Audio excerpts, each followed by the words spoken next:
What's going on, everyone? Chris here from Half Chrome. If you've been watching the channel, you know we've been testing a lot of these electric pit bikes lately. We've ridden the Tuttio, the Yozma IN10, the Heybike Villain, and now the Tasaca T500-V58.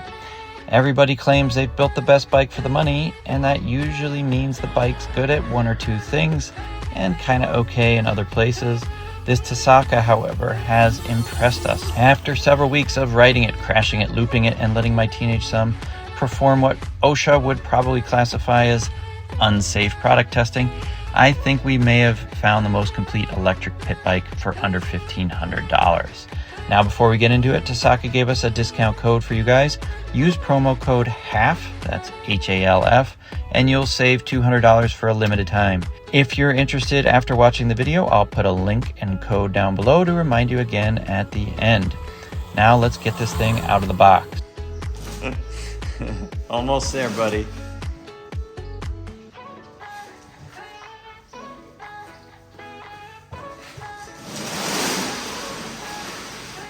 Assembly was one of the easiest we've done.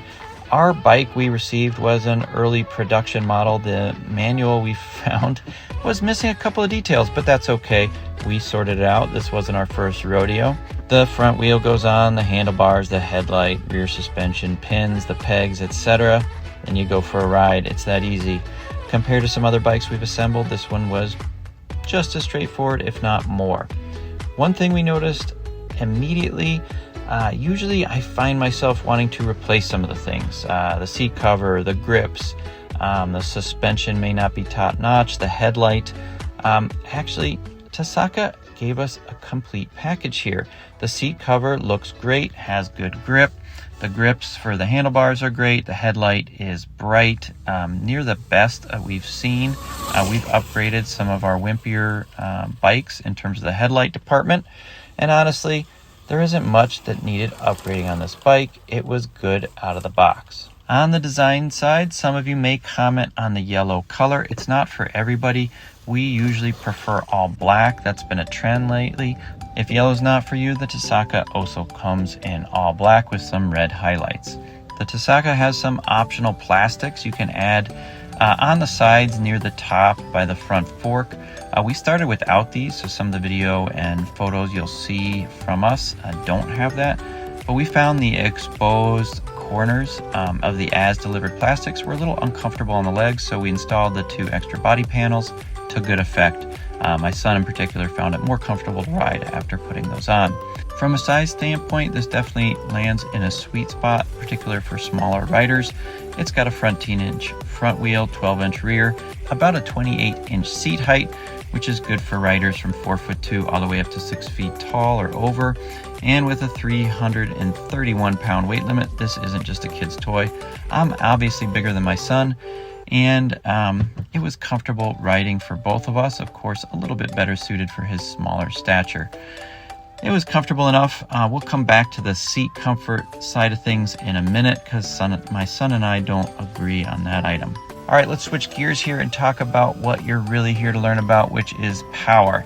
This bike uses a 5,500 watt mid-drive motor, producing an impressive 276 Newton meters of torque.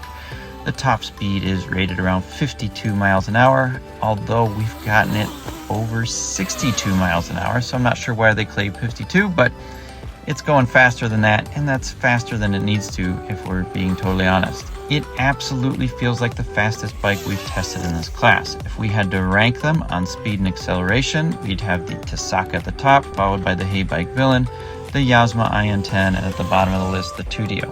Tuttio's still fun. Yozma's a blast. The Heybike is seriously quick, but this thing just pulls harder. If my son has two throttle settings, it's off and, hey dad, watch this, which usually translates to me wondering if I brought the first aid kit and making sure his mom isn't watching. Fortunately, this thing has handled everything we've thrown at it. Suspension may be one of our favorite parts of this bike. The Tuttio and Yozma both have some nice suspension. The Heybike wasn't our favorite. The front fork is too springy and under-damped. You hit a bump and it rebounds like you drank 3 cans of Monster Energy. The Tasaca feels much more planted, whether you're flying through trails, hopping curves, or pretending you're in Supercross. We've only managed to bottom it out once, and that's because my son attempted what can only be described as a full send launch into low Earth orbit. He landed it, barely. The bike survived. My blood pressure suffered. Speaking of surviving, this thing has taken an absolute beating. We've looped it, dropped it, crashed it, tipped it over repeatedly, and the Tasaca just keeps asking for more. Honestly, if you're buying one of these things for a teenager, you probably know that durability may matter more than anything else, including speed. Teenagers are professional warranty stress testers. One little tip we've noticed, and this actually applies to several electric pit bikes we've ridden, is after a crash, sometimes the throttle may start sticking if you bump the right end of the handlebars into the ground. It's usually not the throttle that's damaged. For whatever reason, loosening its grip onto the handlebars with an Allen wrench, giving it a little wiggle and tightening back up seems to always fix it. Not sure why, just know it works. Now back to the topic of comfort, let's set a little argument. I wasn't blown away by the seat. It wasn't terrible, I just wouldn't call it plush. My son completely disagreed. He said it's one of the most comfortable seats he's tested. So apparently either the Tasaca designed it for his smaller stature, or this old yacht is missing some of the built-in cushioning that's required for this bike. Either way, at least somebody's happy. Back to some of the specs. The battery is a 52 volt 30 amp hour pack, giving it about 55 miles of range depending on how aggressively you ride it. Charge time is roughly 6 to 8 hours. It climbs grades approaching 45 degrees, which is really steep. Make sure you lean forward for those. It's got hydraulic brakes front and rear that were well strong enough for this bike, and hydraulic suspension that we already talked about. Very nice. It's got the 14-12-inch tire setup. Overall, it's just over 60 inches long with a wheelbase of 42 inches. Everything about the geometry feels balanced. It's confidence inspiring without feeling intimidating. What would we change about the Tasaca? Honestly, not much. Maybe a tail light for a little extra nighttime safety and reducing the chances that one of the members of my son's motorcycle gang rear ends the Tasaca during a sudden stop. And maybe an anti-loop wheelie feature that's becoming more common on these bikes to assist learning how to ride longer wheelies. Wheelies are fun. I just rather my son didn't accidentally invent new ways to scrape the plastics off the rear fender of the Tasaca.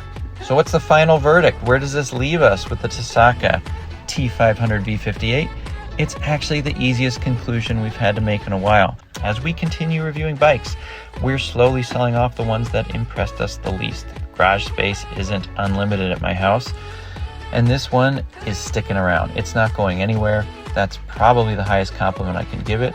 It probably is the least well known of the bikes in this category, but under $1,500, it's honestly the best overall package we've ridden. It's the fastest, best all-around suspension, excellent build quality, and ready to ride out of the box. It's tough enough to survive everything we've accidentally or intentionally done to it. If you're thinking about picking one of these up, don't forget promo code HALF, that's HALF, saves you $200 for a limited time. I'm leaving the link in the description below. Now I want to hear from you guys. If you have $1,500 or $1,400, or with our code, maybe $1,200 to spend, would you buy the Tasaca, or would you pick one of its competitors? Let us know down in the comments. As always, thanks for watching. We'll see you guys next time.